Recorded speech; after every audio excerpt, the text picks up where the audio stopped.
All right, folks, welcome to a new video. This is going to be kind of a slower video, and I don't really have much planned for this video, so I'm just going to do kind of a random rant. I'm a little slow today. Didn't get much sleep these past few days. My cats, for some reason, have been on some type of protest or something and waking us up at 3:30 in the morning, 4 o'clock in the morning. So don't underestimate the power of sleep, ladies and gentlemen. Sleep can be a very beneficial thing if you get quality sleep. In my opinion, it's not necessarily more about, with sleep, it's not necessarily a matter of quantity versus quality. If you can get quality sleep and enter those deep regenerative states of sleep, 4 hours can make you feel like you've slept for it's amazing what a good night's sleep can make you feel like the following morning in comparison to tossing and turning or just not entering deep regenerative sleep. So yes, it's important that we get adequate amounts of sleep, but I mean, I've slept 8 hours before, 9 hours before, and tossed and turned and woken up not feeling refreshed. And then there's times where I'll sleep for 4 hours, not wake up once, sleep solid, and wake up feeling like I'm invincible, like I'm ready to tackle the world. And that's really what we need. We need to feel rested, folks. We need to feel like we have the energy to get things done in this world, especially if you are a creative individual or someone who is trying to bring a message to the world or whatever it is in life. Excuse me. Again, this is going to be kind of a slow rant. I'm a little tired and my mind and my mouth are not working in tandem right now. But regardless of what you do in life, you've got to have energy. When it's so difficult for me if I've slept poorly the night before to get in front of a camera and to make videos and to be creative. When I sleep deep and when I get enough rest, it's like my thoughts are laser sharp. Everything just feels better. Everything works better. My day is peppered with more optimism. Little things don't get to me. So sleep is important, ladies and gentlemen. I've talked about sleep in the past, and I'll touch upon it a little bit in this video as well. Sleep is super important. You need to get deep sleep that's regenerative. And there's a handful of different ways that you can go about kind of hacking your sleep so that you can get more out of it. And the one thing that I recommend more than anything is blocking the blue light when the sun goes down. And this will allow your physiology to produce adequate levels of melatonin, which regulates your wake and sleep cycles. So, like right now, this LED blue light or this LED light is producing blue light, and the sun carries with it, ladies and gentlemen, blue light as well. And when that blue light enters into our photoreceptors, it tells our brain to be alert. So although these artificial lights are nothing like sunlight because it doesn't carry all the different wavelengths and whatnot and the heat and the radiation in the same degree that the sun does, when the blue light from these LEDs and all these unhealthy light bulbs enters into our photoreceptors, it tells our brain to be alert. It has a cortisol effect. So, at 10 o'clock at night, when you go to lay down in bed and you've been underneath lighting that's producing the blue light and going into your eyes and telling your brain to be alert, and when you go into bed at 10 and you toss and turn for 2 hours and you don't know why you can't fall asleep, in my opinion, it's largely due to the fact that the blue light entering into your eyeballs is telling your brain to be alert, and it's not allowing your physiology to produce adequate levels of melatonin, which is a regulatory hormone that regulates your wake and sleep cycles. So in the absence of light, when the sun goes down, our ancestors would naturally start to get drowsy because there would be an absence of the blue light and the other mechanisms within sunlight that would tell our bodies to be alert and our brains to be awake. Now our ancestors would surround themselves with firelight at that point in the light of flames. But what's interesting about the red light and the orange light from flames, ladies and gentlemen, and candlelight is that it doesn't suppress melatonin, and it just doesn't have the toxic effects that the blue lights do. So one of the greatest keys to getting healthy, ladies and gentlemen, is to go throughout your house and to assess what type of lighting you use, because in my opinion, the LEDs, they may save some energy, they may be more energy efficient, but they are less efficient and much more toxic for our health, in my opinion. We've gone around the house here in Virginia Virginia and gotten rid of all of the LEDs. My nose always itches when I make videos, excuse me. And we've replaced all the LEDs with incandescent light bulbs. Incandescent light bulbs, generally speaking, they don't last as long. There are good brands out there, however, that last a lot longer than other brands. But I tell you what, I think I may have mentioned this in some of my previous videos, but my wife and I, a while back, decided to experiment with LEDs. So we got rid of the incandescent light bulbs that we had in the kitchen and in the living room, and we hooked up the LEDs. And the first thing that happened when we hooked up the LEDs in the living room, when I turned the lights on, we both squinted and we're like, oh my God. It was so intense and so artificial and so assaulting to the eyes that we both squinted like we were looking up at the high noon sun. Now, what's interesting about light, however, is that even though that was really intense, the body and the eyes adjust to it really rapidly, and over time, your body gets used to it. But it's still putting strain on your system, the LEDs, and it was continuing to put strain on our systems.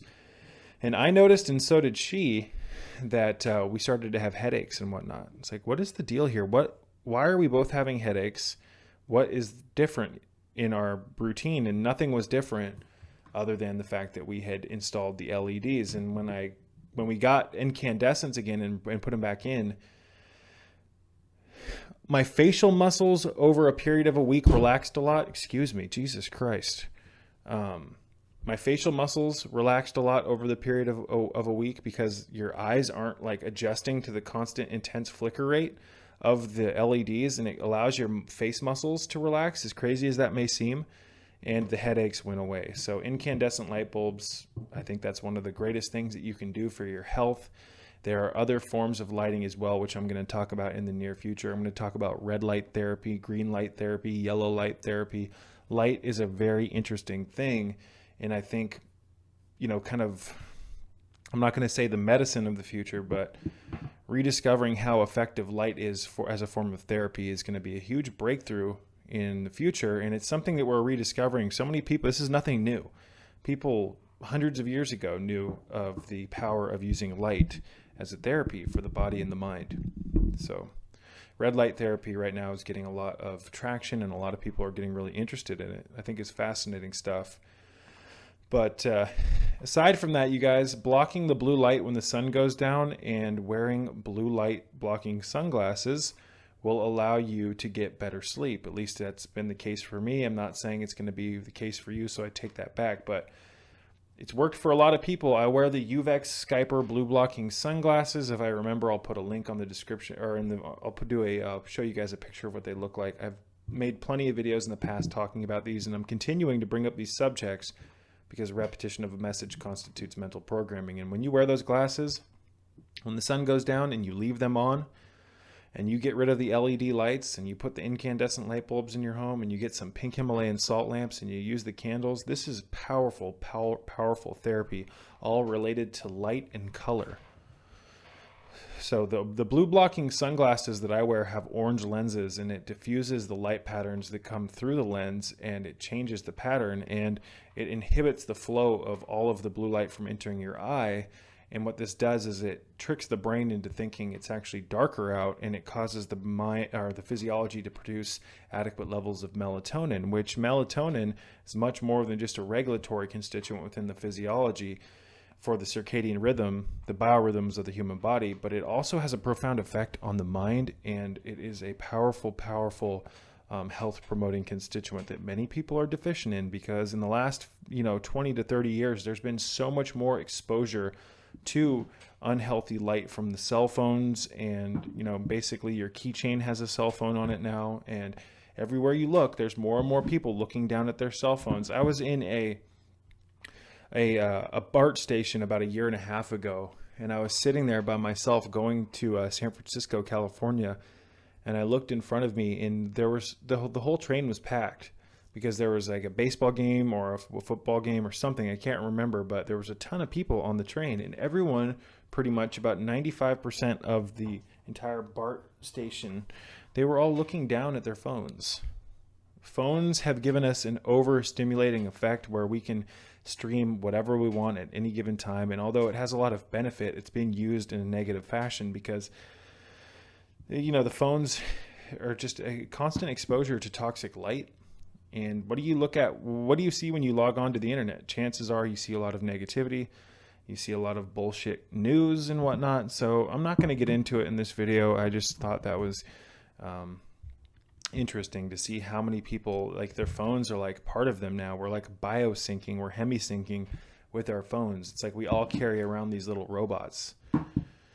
I think the next step of these, or the progression of these in the next 50 years, is going to be actually syncing these into our physiology. And there's people like Elon Musk who have talking about the dangers of this and whatnot, and a handful of different people out there talking about the dangers or the potential dangers of transhumanism, which let's look up a definition of transhumanism. I have a rough idea of how to define it, but I'd rather give you a legitimate definition, ladies and gentlemen. If my computer will ever load.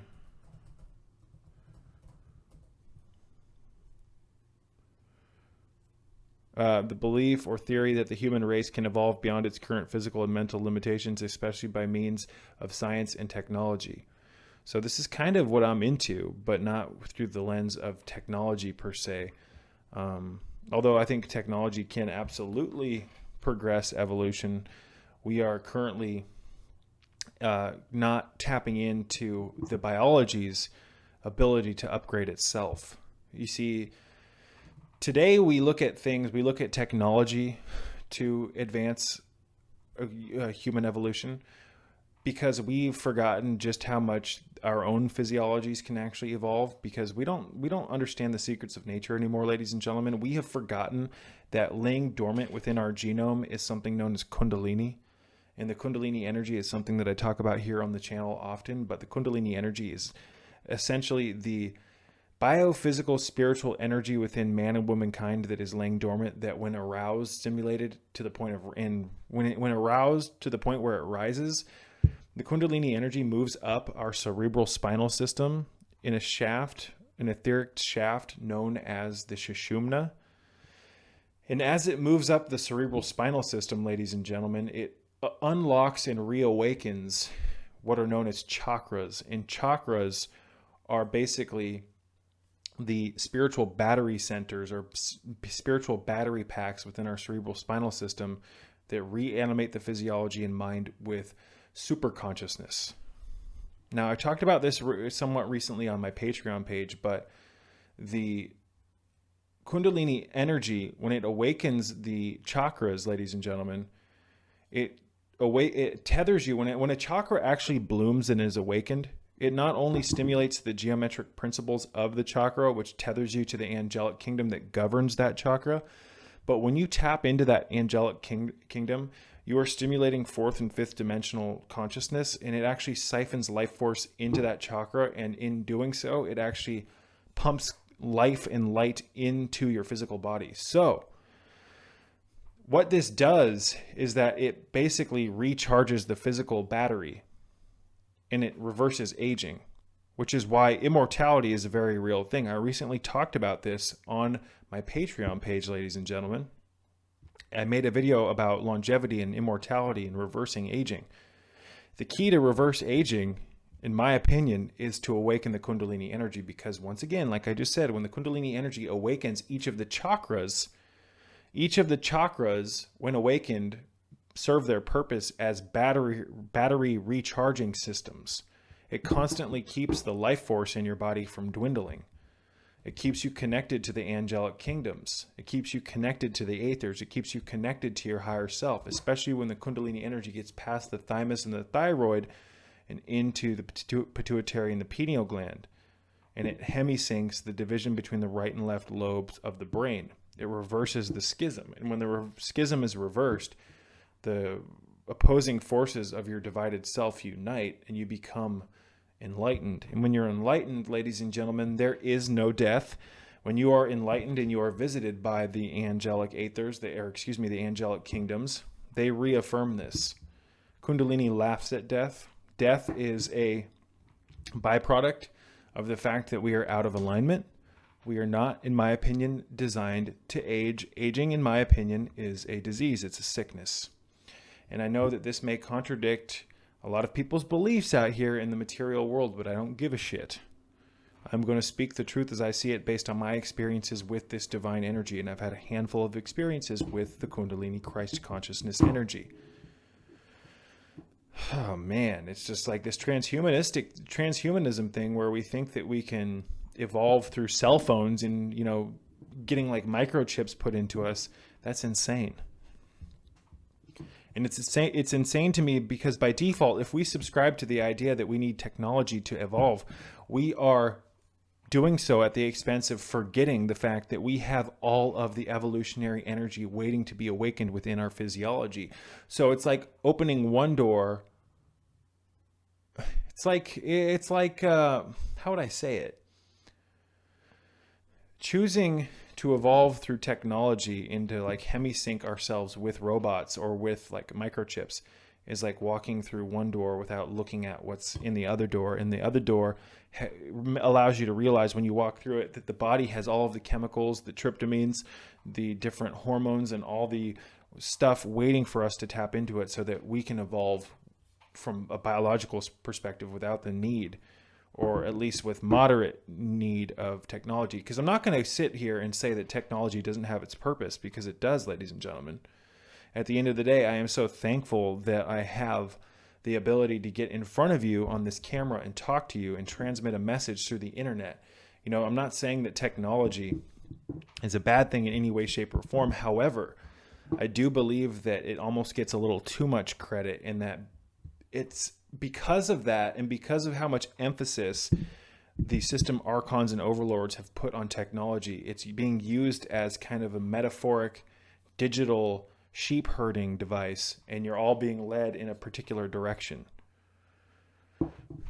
Whereas I'm not going to be one. I don't want to be a part of that herd, because I have strong excuse me, my friggin' nose itches. I have doubts as to where we're being herded. I'm like the sheep who sees that we're being herded in a direction, and I'm trying to find a goddamn way out of the system, out of the trying to find a way to hop over the fence. This system is a prison system, ladies and gentlemen, whether you want to believe it or not. Tahuti, also known as Thoth or Thoth, the enlightened master of ancient Atlantis, talked about this. And if you read the book, The Emerald Tablets of Thoth, the Atlantean, the Doriel version, it is clearly made...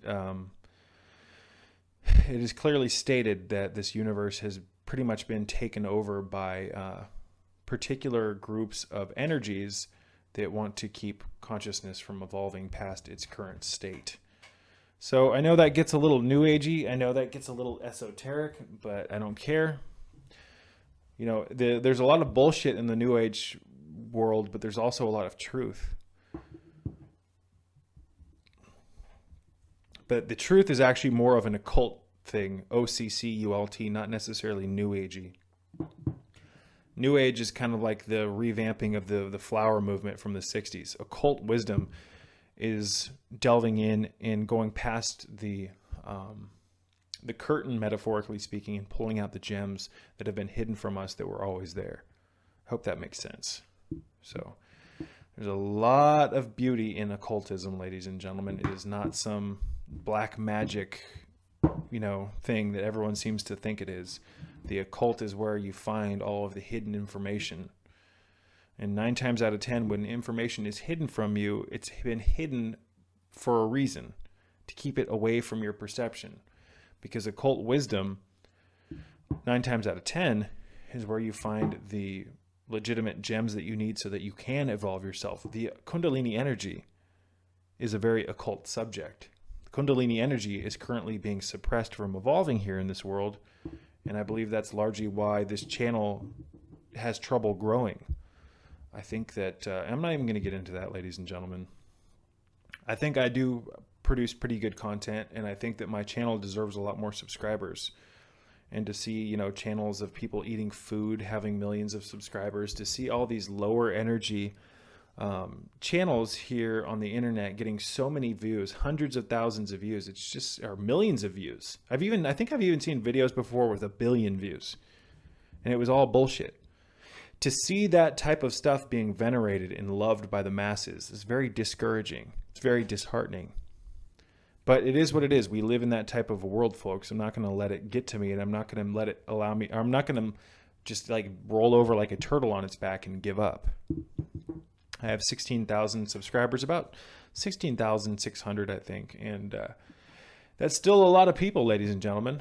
Sometimes I look at on the, the more not pessimistic side of things, but it's like, wow, I wish my channel was bigger. But at the same time, it's like, wow, within a couple of days of me posting these videos, there's usually about 300 views. And to imagine what 300 people in an auditorium or in a gymnasium looks like, that's a pretty big crowd. So we have to remain hopeful, regardless of how in life it can be easy to subscribe to doubt, disbelief, self-doubt, and kind of the less optimistic route. It's important that we don't give into that and we push forward regardless of how dark things seem. Because things will, in my opinion, change. And where do you want to be when things do change? Do you want to look back and go, wow, I didn't put in any effort? Or do you want to look back and go, wow, I didn't give in. I pushed forward regardless of how hard things seemed. Whether it's a financial issue, a depression issue, maybe you're like me and you're having sometimes negative thoughts because you want your projects to grow quicker. Maybe you're an artist and you're struggling. Keep pushing forward, ladies and gentlemen. Because when things do change, you're going to want to be at a position where you're proud of yourself. I've said it once and I'll say it again. Time is your best ally or your worst enemy. And the only way you're going to know that is when time comes around to humble you. And it does so at the expense of uplifting you or dragging you down. So when you hit 30 years old, oftentimes it has an affinity to make you reflect on your life the past 15, 20 years. When you hit 40, you reflect. When you hit 50, you name it. Every time you go through these periods of reflection, it either humbles you to the fact that time is your best friend, or it humbles you to the fact that time is your worst enemy. And it's all based on your own decisions, because what you choose to not do or actually do today dictates what happens tomorrow. I've said it once and I'll say it again, and I'm going to keep repeating myself because repetition of a message constitutes mental programming. But we live in a world governed by certain laws, ladies and gentlemen. And one of those laws, it's an immutable law, and that is the law of cause and effect. What you do now dictates what happens tomorrow, just like what you do in the present moment now is going to shape somewhat or largely what happens in the next 5 minutes. If I turned my camera off right now, the camera would stop rolling and all of this message would be cut short. However, I'm not going to do that, and because of that, I'm creating an effect that the camera is going to continue recording and picking up the information that's being fed through this mic and hopefully into your ears and your heart. I hope that my messages can uplift you in these dark times, ladies and gentlemen, because these times are indeed dark. And the people who aren't aware of that are the people who feed into the mainstream media, and it's amazing how much information is kept out of the average person's mind and perception. Now, I'm not saying that we should all just look forward to or search out all this negative information of how like the earth is being just completely decimated, but it's important that we're aware of the truth so that by understanding the truth, we can make a decision on what we can do to change it. You see, you're not going to change anything. We're not going to change things as humans if we don't acknowledge the problems. But for as much as darkness that there is in this world right now, and we can't even really call it darkness because darkness is actually a good thing. We can consider enlightenment a process of actually endarkenment. And I'm going to talk about endarkenment in the near future, but we'll just call it evil in this sense. Evil is running amok right now. And those with eyes to see, ears to hear, and hearts to feel can see this, sense this, and are aware of it. But for as much of the bullshit going around right now, there's just as much beauty. There's just as much beauty. But we need to stick up for what's right so that our rights and whatnot aren't taken away from us, so that this world remains beautiful. It's a noble thing to defend what you love, ladies and gentlemen. It's not a bad thing to observe the evil. Oh, man. I've got some coffee here, you guys, just to kind of switch subjects, but I want to talk about coffee. But, the whole chakra thing before we get into the coffee. When the chakras are reanimated with light when there are actually, a chakra is like a flower waiting to be, our chakras as humans, let's put it this way right now, are like flowers that haven't been watered in years since our childhood. And the longer you wait to stimulate those chakras, the more they're going to atrophy. And I do believe that the cause of early death in humans is largely due to the fact that the chakra system has never been stimulated since like you were born. The first few years of your life, the average individual, the average child is much more connected to his or her chakra system. That's why the average child is never depressed, always optimistic, is awed at the beauty, at nature, you name it. But as you get older, you get harder. Your consciousness gets overtaken by the negativity here in this world, and you forget that childhood sense of awe. You were told to grow up and that leave all that stuff behind. You're not a little child anymore. You gave up on your peace of mind. You gave up on the magic of life, and you allowed the system to come in and take over your mind. And now you experience dullness, you name it. But as we get older, we lose connection to our chakras. We lose connection to the angelic kingdoms. We lose connection to our inner compass, our inner voice, our inner God. And when we lose complete connection to our chakras, for the most part, most people have, your physical body ages rapidly because you're no longer connected to the battery charger. The chakras are the battery charger of your physical body and your mind. It keeps you youthful, and that works because it connects you to the angelic kingdoms, and it keeps you connected to the source. And the source is pure energy. The source can completely fill your body with light and love and energy to the point where, in my opinion, you could live forever if you're connected to it. So in my opinion, we largely age due to the fact that we are no longer plugged in to the source because our chakras no longer work. But the chakras, like I was saying earlier, we have not worked with them for so long, the average adult, that they are basically like atrophying flowers that are dying for your attention. They're dying to be watered. And the only way to truly water these chakras is through the Kundalini energy, because the Kundalini is the biomechanical, etheric, spiritual, actual process that awakens these chakras. It's the only way to awaken them. And when the Kundalini energy, awakens from the pelvic floor, the throne of God, and it moves past the coccyx, and the heat of the Kundalini moves up the stem of God, the spine, it awakens all of these chakras that actually bloom like flowers. You can see them. You can look through your body and see them in a state of enlightenment. They bloom like chakras. They have geometric patterns.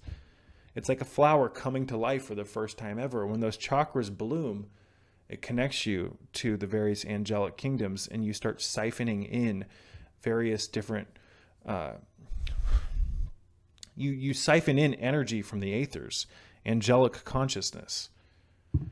Now, if you can get the energy to rise past the heart, which is the intermediary between the lower six chakras and the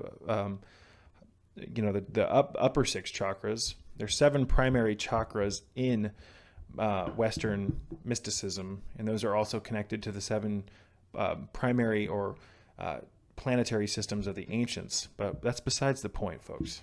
When you actually stimulate this energy to get past the thyroid, the thymus, and into the brain, that's when you stimulate what's known as the 10,000-petaled lotus. And you are connected to source completely. You and God become one. You remember everything. You become a superhuman. And that's when enlightenment is possible. Or excuse me, that's when immortality isn't possible. It's an actual thing. When I experienced Kundalini the first time, the angels, once the energy got into my head, came around me in a perfect circle, the seraphim. And I shouldn't have even mentioned that, because that's a video for an entirely different subject. But they were doing this type of kind of astral, etheric, 4th and 5th dimensional subconscious acupuncture and surgery on my mind, and causing me, they were like vacuuming out all the bullshit that I had programmed for the last 20 so years. And one of my biggest programs that they helped me dissolve was the program of death, the fear of death. And I remember just in that state of consciousness, laughing at death, knowing that death was completely, it's a disease. We were never designed to die, ladies and gentlemen, whether you believe it or not. That is just my opinion based on some very real experiences that I had that many other people have as well. I'm not the only one. But the glory of these angelic kingdoms that you can experience, you not only feel the angels around you in a state of Kundalini Christ consciousness, they are actually there. And the angels, at least the way I perceived them or saw them, was a completely perfect three-dimensional, fourth and fifth dimensional grid of consciousness around me. They all had four faces, and it was like this palace that I was in, and it was a perfect circle. If I would move an inch, they would move with me. It was perfectly geometrically aligned with my body. The body produces these states of consciousness. We always have angels around us, ladies and gentlemen. The Kundalini tethers us to those angelic kingdoms. And in that state, and Tahuti talks about this in a metaphoric way in the Emerald Tablets, but in a state of Kundalini Christ consciousness, when the angels are actually there, nothing bad can happen to you. You're protected. There is no misfortune. There are no accidents. We were designed to be in a state of consciousness that would make the average person go insane if they temporarily even experienced our true consciousness for a second. You have forgotten what it's like to be truly alive. And most people have never really been alive because most people are operating, let's move the microphone, in a state of consciousness that resembles pretty much sleep, like a deep sleep. We have spiritual amnesia. We don't remember who we are, what our purpose is, and why we're here, where we came from. It's crazy. The reality is a crazy place. It really is the Matrix, folks. What is the Matrix? I mean, go back and watch the first Matrix film. The Matrix is a system of control that separates Neo, Morpheus, and the entire crew and everyone plugged into it from understanding what his or her purpose is, what his or her origins are.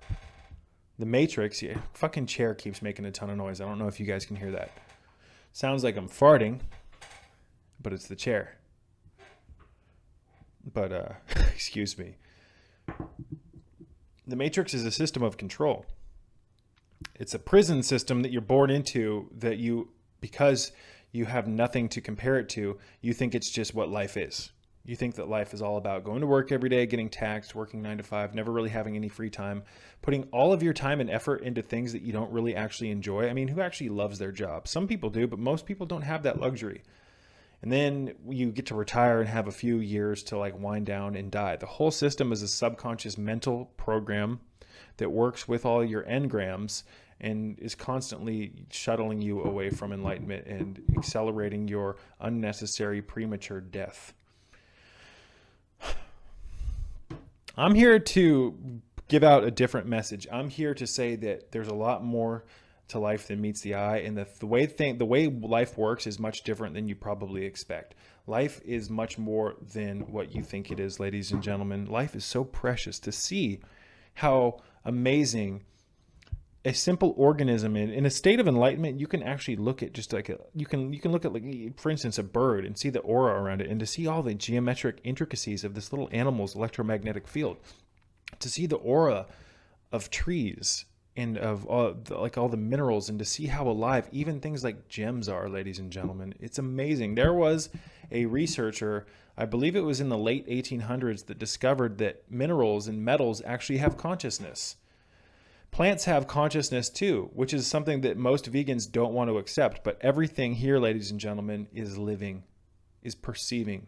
We just don't think animals are living because they don't have faces. They don't run when we eat them. They don't make noise to the audible ear, even though they do make noise. They don't make noise when you cook them. Vegans think that vegans think that plants don't have consciousness. They don't have this type of nervous system, this and that. They don't feel pain. Yes, they do, ladies and gentlemen. Everything living wants to live. That's why it's alive. By default, everything living is under the law of life, of growth, excuse me. The law of growth is that everything strives to live. And when you're striving to live, the opposite of living is death. You don't want to die. And why do you think plants contain anti-nutrients? Why do you think, plants contain these things known as, plants and seeds actually contain, I'm going to make a video about this in the near future. They actually produce their own survival mechanisms. They can create poisons and whatnot to keep predators from eating them because they want to live. That type of intelligence means that it's conscious. If a plant can do that, it means that it doesn't want to die. I mean, come on, wake up. Life feeds on life, ladies and gentlemen. That's just the way it is. I'm going to make a video discussing this in great detail in the near future, but I think it was in the late 1800s. I could be wrong, and there's a good chance that I am. I've got the date wrong, but there's a good chance that I've gotten the date wrong, but there was an individual who discovered that minerals and metals have consciousness and want to live. And platinum was one of the most conscious of the metals.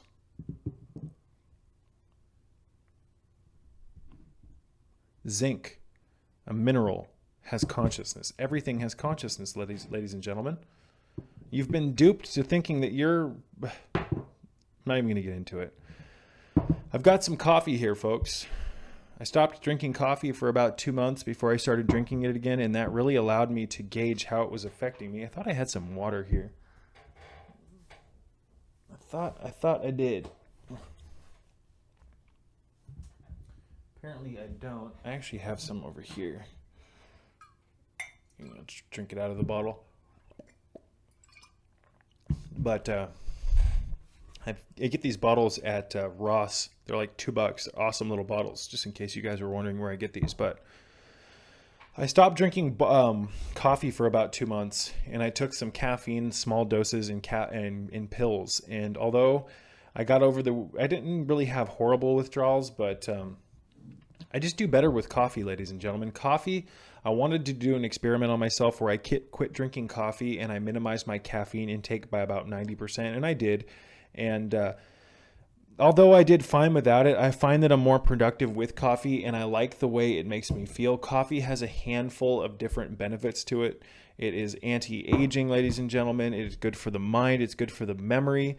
It's good for bowel regulation. Coffee is a actual laxative, and because of that, it helps you eliminate stuff from your colon. And colon cleansing and eliminating poisons from your colon is synonymous with lifespan, because the more polluted your colon is, the more polluted your colon is, the higher the likelihood is of you getting sick and dying, because colon cancer not only runs in my family, but it's heavily prevalent in the United States population. And it's not just colon cancer that's going to kill you if you get stuff stuck in your colon. If you get waste stuck in your colon, ladies and gentlemen, it can lead to problems with your heart, your liver, your lungs, you name it. Because if you look at a colon, like Dr. Norman Walker's colon chart, type that in on Google, Dr. Norman Walker, Norman Walker, Walker, colon chart, and look at all of the relay points within the colon. The colon is connected to every major organ system within the human body. So for instance, there's a part in the colon related to your liver. So if you have a perpetual constipation problem, or sludge stuck in, or excessive amounts of mucus in the particular region of the colon connected to the liver, over time, you may experience symptoms in your liver. Or wherever else in the colon you have waste and its connection to a major organ center. So everything is connected. We've been taught that it isn't. We've been taught that, it's, again, I'm just amazed at the programming is all. I want to stay on point. But coffee, ladies and gentlemen, you want to get the most out of coffee, you're going to want to drink organic coffee. You're going to want to make your coffee with clean, filtered, or distilled water. And what I like to do is I like to add a little bit of cacao powder in my coffee in the morning, about a teaspoon. And cacao is synonymous with lifespan prolongation, and it also has theobromine and phenylethylamine, which is also known as the love molecule. And no, I'm not talking about the amino acid phenylalanine. I'm talking about phenylethylamine. It's got theobromine in it. And it's got good fats for your brain as well. And I do something. I'm not doing this particular protocol right now, but this is just a example, ladies and gentlemen. You can add things like barley grass juice powder. You can add spirulina to your coffee. You can add, again, like cacao, like I just said. You can add a handful of different things to your coffee. You just want to make sure it's safe to mix with your coffee, and that allows you to get some herbs into your system. You want to turn your coffee ritual in the morning into like the healthiest ritual of the day. or not the healthiest ritual of the day. Let me get some water. Not making sense. When you drink coffee, you want it to be beneficial. And the only way that you're going to be able to make your coffee experience beneficial is if it's organic. You want to grind your own beans because pre-ground beans go rancid and they're not healthy. You want to make it with clean filtered or distilled water. Otherwise, you are going to be making, ladies and gentlemen, and coffee is one of the most heavily sprayed products on the market. Pesticides, herbicides, fungicides, larvicides, insecticides, you name it. So if you make coffee in the morning with tap water, which is filled full of hexafluorosilicic acid, hydrofluorosilicic acid, fluorine, pipe residues, scaling lime, inorganic compounds, radioactive constituents, algicides, cobalts, non-organic calcium, disinfectant byproducts, runoff. They've found plutonium and radioactive components in the water before. There's so much garbage in the water, chlorine, chloramines. The list goes on and on and on. Strontium has been found in the water. Excessive amounts of metals that don't belong there. Parasites. So you're going to make coffee that's filled full of pesticides if it's not organic. Insecticides, larvicides, you name it. With water filled full of all of that garbage. And you're going to superheat that water and really expand the chlorine constituents and make them, you know, when you heat water filled with chemicals, you quadruple the toxic effect of that. Now you're going to drip that chemical-laden water over your non-organic coffee and make a bunch of garbage coffee. That's not good. That is not starting your day off properly. Start your day with clean coffee, organic coffee, and clean water. Even if you don't add herbs and whatnot to your coffee and you do that, that's going to make a huge effect in the even after about a month. It's all about making little steps in your life that can have drastic effects over the long term or over the course of many months. Nose itches. It's all about making little changes to your life that can have drastic effects in the long run. Because, ladies and gentlemen, health is not something that you just do today. Health is not something that you just do for a week. Health is not something that you just do for a month. I've been doing this for 10 years and I'm still learning and I'm still evolving my practice. I'm still evolving how I take care of myself. I'm learning daily. I'm applying wisdom daily to my life and I'm reaping the rewards from it. I'm going out there and getting the sun when I can, when it's out, when they aren't spraying all the aerosols filled full of not even going to get into that, ladies and gentlemen, all the mylar fibers, the chaff, the scalar wave components, the barium, the strontium, the aluminum, all the garbage they're spraying. We haven't had a normal month of weather in the last 6 years here in Virginia, here in California. And because of that, the sun is never predictable anymore. The Earth's biorhythms are thrown out of alignment by them tampering with the sun. But I always go out there when it's sunny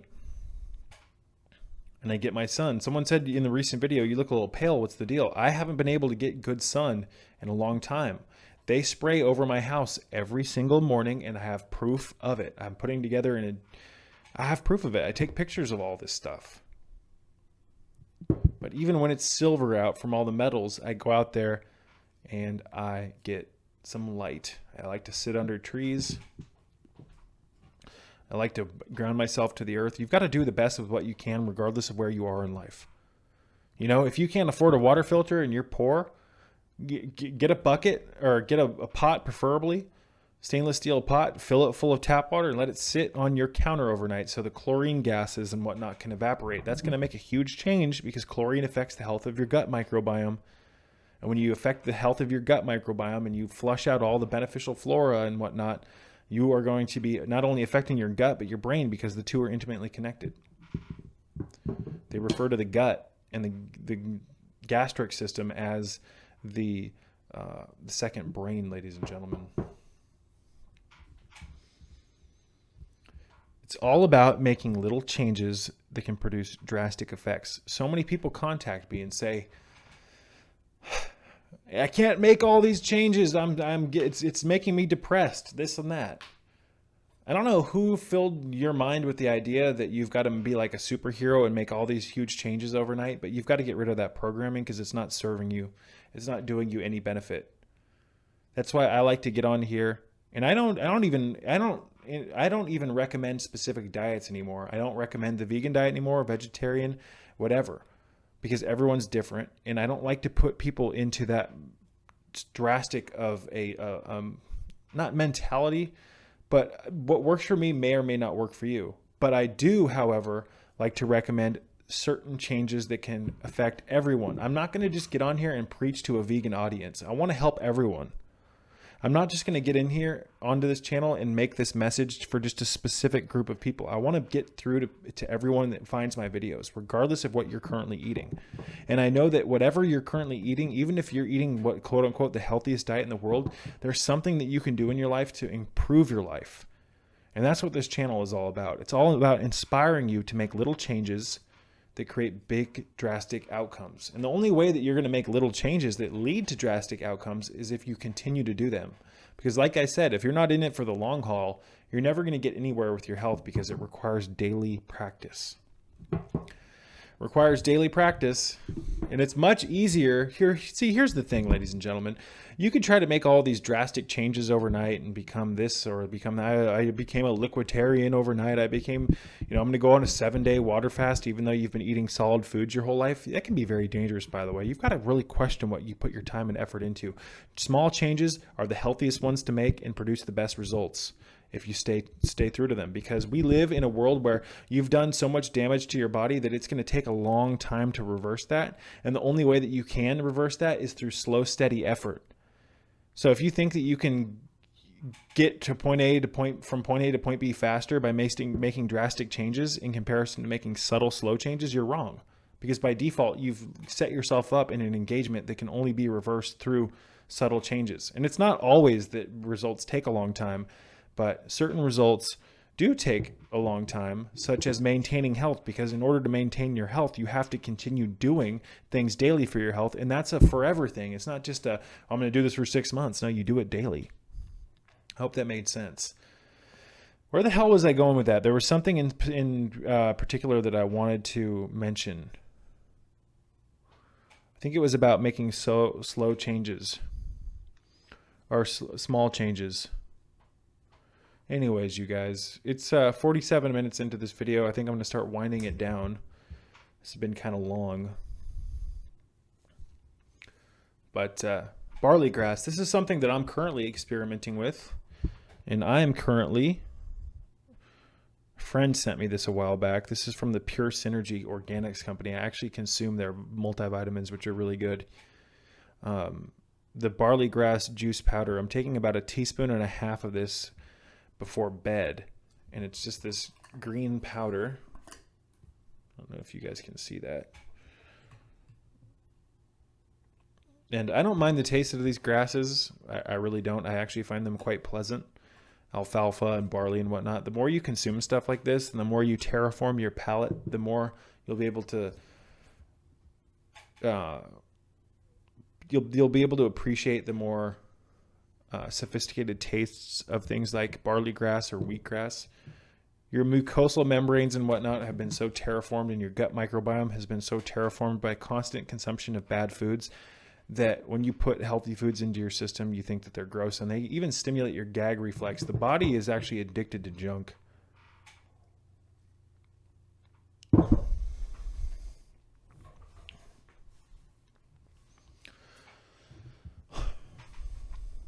What do you think is possible? How long do you think that we can live? I personally think that there's no limit on how long we can live with the chakras completely illuminated, with the medulla oblongata completely illuminated and activated. When this brain is enlightened through Kundalini, there are no possibilities, ladies and gentlemen. This is when we can experience what's known as the siddhas or the siddhis. And these are the superpowers that are bestowed to an individual who is enlightened. We're talking about walking through walls, levitation, breathing underwater, you name it. So if you're interested in learning more, if you're interested in supporting my cause, you can head over to my Patreon page. Links are in the description box below. And there you can access hours and hours and hours of bonus material that you will never find here on my YouTube channel. If you're also, ladies and gentlemen, interested in donating some money to my channel, supporting my cause, helping keep my lights on around here, and putting some food on my table, There are options for donations in the description box of this video below. And if for some reason you can't find them or your browser doesn't load them, please just leave a comment and I will happily supply you with the links if you're interested in doing so. Every penny counts. I'm very grateful for your guys' interest in my channel. I'm very thankful for those of you who watch my channel, leave comments, hit the like button. Even if you don't like my videos and you leave dislikes, I'm thankful for you. And I'm thankful as well for all of you who have donated and helped me out financially. It really does help. So I appreciate that, ladies and gentlemen. On behalf of the Kundalini energy, on behalf of your health, on behalf of you becoming the greatest version of yourself, I hope that my messages, my channel,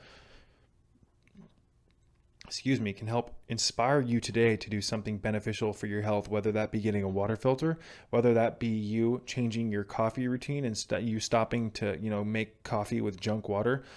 Make subtle, small changes, ladies and gentlemen, whether that means you getting a pair of the blue blocking sunglasses that we talked about at the beginning of the video. Little changes, even something that's very simple as changing your LEDs to incandescent light bulbs, that can make such a drastic change in the long run. Because with stuff like that, folks, what's really cool is that when you get like a water filter or if you change the bulbs in your house, all you have to do is install the damn thing and invest in it. And after that, you don't have to do anything other than your normal pattern, which is now upgraded. I've said this once and I'll say it again. You get a shower filter. After you install it and buy it, there's no effort required at all until, a few months later when you need to change the filter cartridge. This is a small, subtle change that produces large, drastic changes in the long run that are beneficial for your health because you're minimizing the exposure to the chlorine, the chloramines, the disinfectant byproducts, the scaling lime, you name it. Do you have any clue how toxic this shit is when you consume it or put it on your skin regularly? It would blow your mind. Another thing which I talked about recently on my Patreon page was the importance of changing what you wash your laundry with.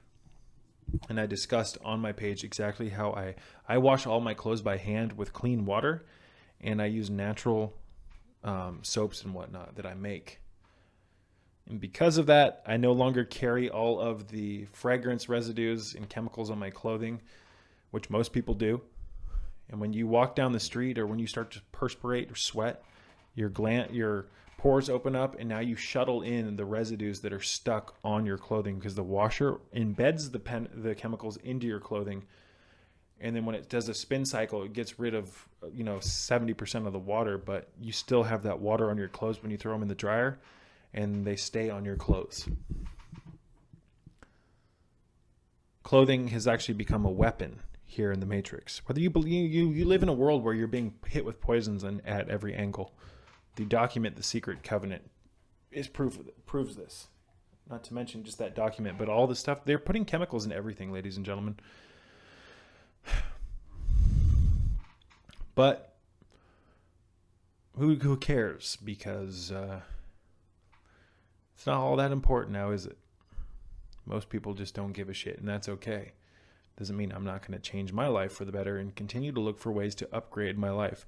Here in Virginia, we've gotten rid of all of the silverware. We use bamboo now. We've gotten rid of all of the mainstream like plastic cups and whatnot. We only use glass. We use La Chamba, which is handmade dishes from Colombia that are just made out of clay. There's a lot of different things that you can do to stop exposing yourself to chemicals, but on a typical day, the average American is exposed to at least 500 toxic constituents, at least 500. And the problem with that is that because we've been exposed to at least 500 chemicals every day for over 20 years, most of you guys watching are probably over 20. That's 20 years pretty much of being exposed to over 500 chemicals a day. So our body is burdened and working overtime to shuttle these poisons out of our system. But it gets backed up, and that's why you need to assist the body with healthy things. I'm not 100% sure how I feel about the barley grass yet, but what I've read about it is that it's a great metal detox.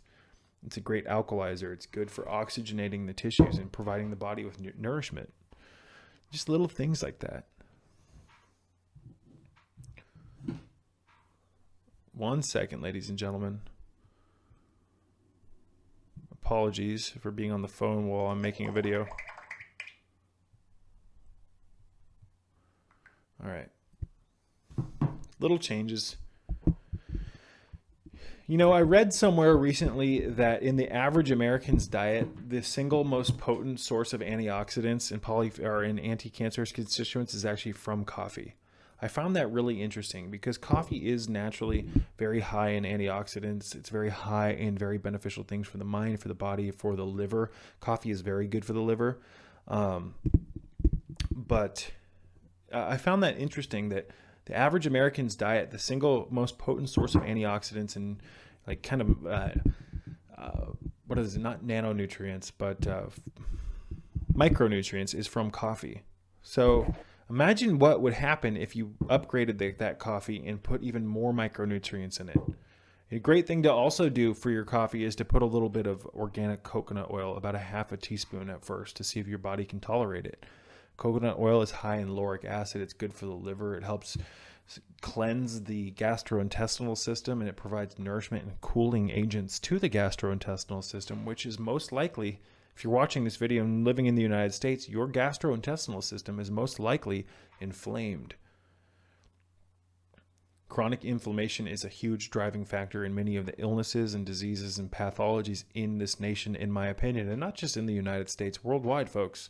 Inflammation is a huge problem. That's why I take things like turmeric almost daily. That's why I take things like this. That's why I'm constantly trying to reduce inflammation. You know, after reading Kelly Brogan's book, A Mind of Your Own, and she is a psychiatrist and kind of a naturalistic psychiatrist. Fascinating book. It's a book written for women. Women should read that book. It's full of great information. But she talks about how, where did I put that? She talks about how inflammation, according to her, and she posts a ton of different legitimate studies and whatnot, that inflammation is pretty much the driving factor in most health-related issues that are chronic here in this world. So, and what do most Americans eat? Highly inflammatory foods. Processed foods are the worst. People ask me often what my opinions on meat are, and if I think it's as unhealthy as everyone says it is. I think that processed foods are the worst foods that you can put into your system. Processed foods are filled full of artificial colors, preservatives, dyes, synthetic constituents, anti-caking agents, chemical additives, you name it. Processed foods are the problem. Processed foods are the problem. Natural foods, foods that are closer to their natural state, are going to do you. If you can switch to just adopting more of a naturalistic lifestyle, regardless of what diet you currently consume, you're going to have such a drastic effect on your health, in my opinion, in a short amount of time. It's amazing what I've seen people reverse in a short amount of time just by making simple changes. I'm not going to name any names, and I'm not going to go too into detail here about this because I don't feel like I should. But I used to know someone who had a serious health issue, a very serious health issue. And this particular individual took some of my dietary advice, and I lived with this person for quite some time and completely changed their eating habits. And over the period of 6 months, I'm not going to say it's related to what they started eating, but it sure seems that way. The dietary changes, but they went into their doctor and had some tests done, and the doctor was blown away at what had happened. Had actually never seen this type of a metamorphosis before.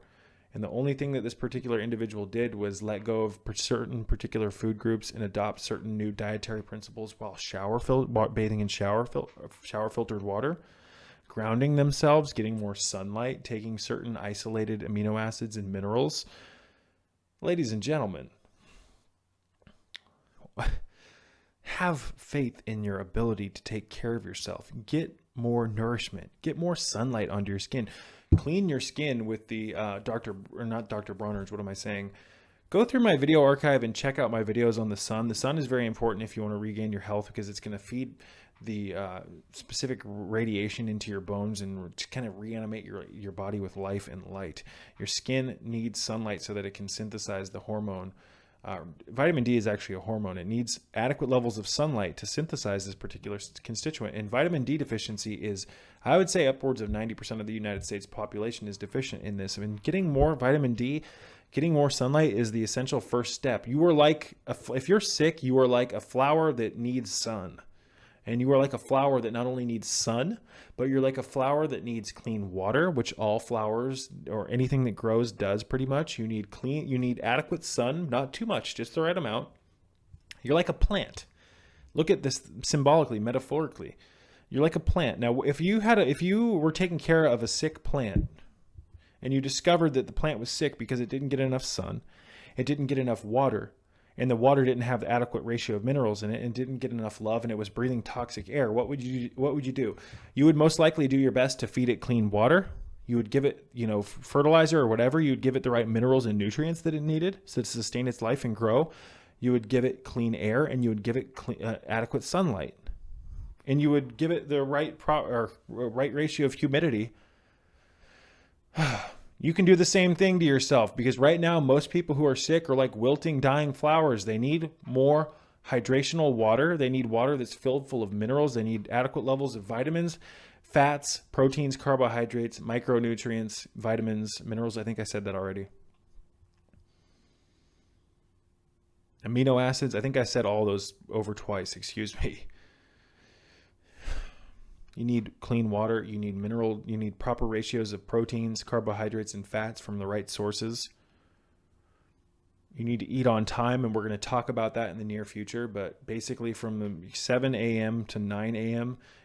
seems to be the best time to eat based on my understanding so far. It's the greatest starting point. I'm going to talk about that a little bit more in the work of Adam Bergstrom in the near future. But from right now, after reading Jack Tipps's book, The Provida Plan, a good place to start if you're going to eat is eat from 7 a.m. to 9 a.m. Have your biggest meal in that window.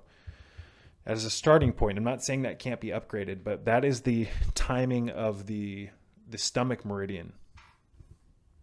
Bear with me 1 minute, ladies and gentlemen, and I'll read these for you, actually. Need to find... Yes, between 7 and 9 a.m., that's when the stomach energies are at their highest point. So that would be the greatest time to actually get the most nourishment into your system. And, the Chinese masters, the Taoists, the traditional Chinese medicine practitioners discovered that there are these primary meridians, these 12 meridians within the body, and they each govern a different organ system, and they are all connected to the time of day. So the stomach meridian is actually connected from 7 to 9 a.m. The large intestine is 5 to 7 a.m. Let me read from the top. From 5 to 7 a.m., we have the meridian of the large intestine, folks. From 7 to 9 a.m., we have the meridian of the stomach.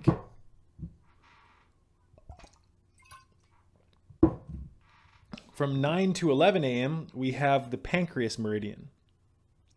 From 11 to 1 p.m., that is the time that governs the heart meridian. From 1 to 3 p.m., we have the meridian of the small intestine. From 3 to 5 p.m., we have the meridian of the bladder. From 5 to 7 p.m., we have the meridian of the kidney. From 7 to 9 p.m., we have the circulation meridian. From 9 to 11, we have the triple warmer meridian.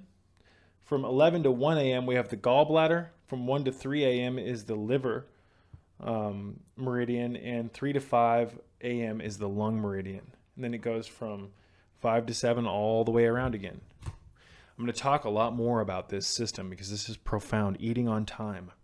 Eating at specific points when your body is ready or able to digest those things most efficiently.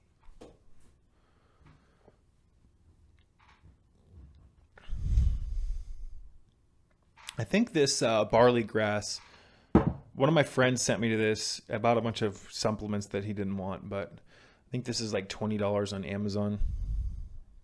It's all about experimenting. It's all about putting time into things that are worthwhile and not giving in to the bullshit. Stop wasting your time. Stop watching all the bullshit television. Reprogram yourself with beneficial things, ladies and gentlemen.